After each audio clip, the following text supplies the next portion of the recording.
तुमचं नुकतंच लग्न झालंय किंवा तुम्ही गर्भसंस्काराचा विचार करताय, यात सगळ्यात महत्वाचं आरोग्य दृष्टीने महत्वाचं काय, तर आपल्या आयुर्वेदाप्रमाणे ओरल हायजीन. पेस्ट सारखे पदार्थ की ज्याच्यामध्ये फोमिंग एजंट जास्ती प्रमाणात असतील, केमिकल्स जास्ती असतील, तर ते कॅन्सर सारख्या आजारांचं कारण सुद्धा आहे. व्याधिक्षमता कमी सुद्धा करतात, म्हणून ते आपण कटाक्षाने वापरणं टाळायला हवं.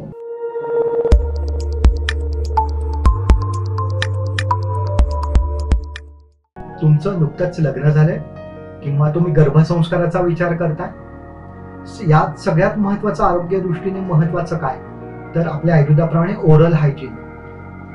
आपले दात असू दे किंवा आपलं तोंड असू दे, आपला ओरल म्युकोजा म्हणजे आपल्या तोंडाच्या आतली त्वचा असू दे, आपली तयार होणारी लाळ असू दे, मुख किंवा तोंड हे आपल्या अन्नसंस्थेचं द्वार आहे असं आपण म्हणतो. त्याचं जितकं उत्तम आरोग्य असणार आहे तितकं उत्तम आरोग्य आपल्या पचन संस्थेचं, परिणामी आपल्या उत्सर्जन संस्थेचं, परिणामी आपल्या व्याधिक्षमत्वाचं असणार आहे.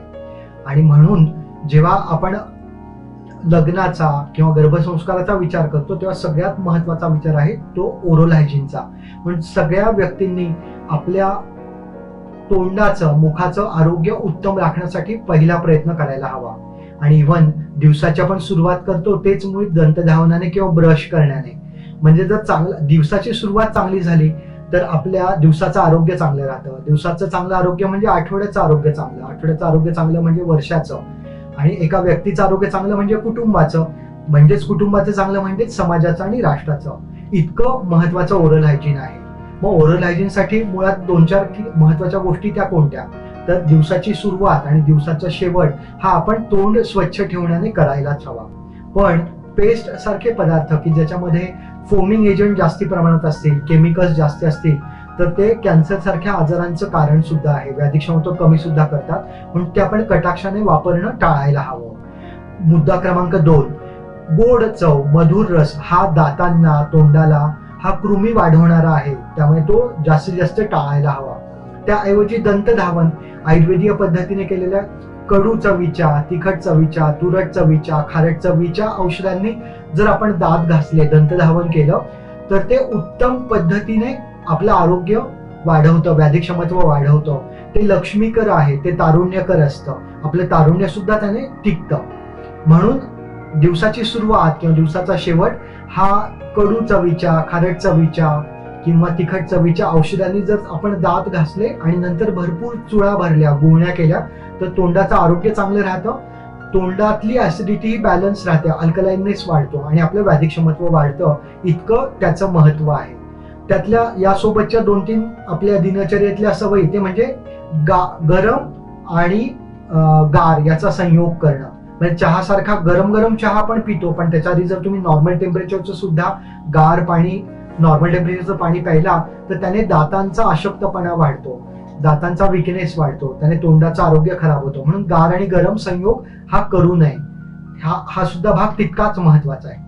दातासारखे अवयव हे चरवण्यासाठी, चावण्यासाठी महत्वाचे आहेत. म्हणून तुम्ही जितकं अन्न चावून जास्तीत जास्त खाल तेवढं आरोग्य उत्तम राहणार आहे. पण जेव्हा जेव्हा आपण काही अन्न घेतो, जेव्हा जेव्हा आपण काही पेय पितो, त्यानंतर पुन्हा चुळा भरणं हे अजिबात विसरू नका. काही खाल्ल्यानंतर दातांमध्ये जर कण अडकले असतील तर नंतर ब्रशने किंवा हाताने ते कण काढायला विसरू नका. जर आपण चुळा लगेच खाल्ल्यानंतर चूळ भरली किंवा ते कण काढले तर नक्की आपलं दातांचं आरोग्य हे वाढतं. तसेच काळ्या तिळासारखे पदार्थ जर दिवसातनं 1 वेळा आपण व्यवस्थित चावले तर त्याने सुद्धा दातांचं, आपल्या मुखाचं आरोग्य हे उत्तम राहतं. बऱ्याच लोकांना तोंडाला वास येण्याची सवय, मुख दौर्गंध्य यासारख्या सवयी असतात. तर त्याचं कारण मुळात अपचन आणि आम्लपित्त, पित्त वाढणं हे असतं. ते जर दूर करायचं असेल तर जेवणाच्या सुरुवातीला, विशेषतः दुपारी जेवणाच्या सुरुवातीला आल्याचा तुकडा आणि सैंधव जर तुम्ही चावून खाल्ले आणि नंतर आहार घेतला तर यासारख्या दौर्गंध्याच्या तक्रारी या नष्ट होतात. आणि शिवाय पुन्हा जर तुम्ही आयुर्वेदीय दंतधावन किंवा कमी केमिकल असणारे जर दंतधावन वापरले तर त्यात कापुरासारखे नैसर्गिक सुगंधी द्रव्य असतात की ज्याने मुखाचं दौर्गंध्य नष्ट होतं आणि मुखाचं सौंदर्य वाढतं. म्हणून जर तुमचं मुख सौंदर्य या पद्धतीने सतत उत्तम राहिलं तर नक्की तुमचं तारुण्य सुद्धा असंच दीर्घकाळ राहणार आहे. आणि तुमचं तारुण्य शरीर मनाने जर दीर्घकाळ राहिलं तर नक्कीच तुमच्या संपर्कात असणाऱ्या कुटुंबियांचं, समाजाचं सुद्धा तारुण्य हे दीर्घकाळ राहणार आहे.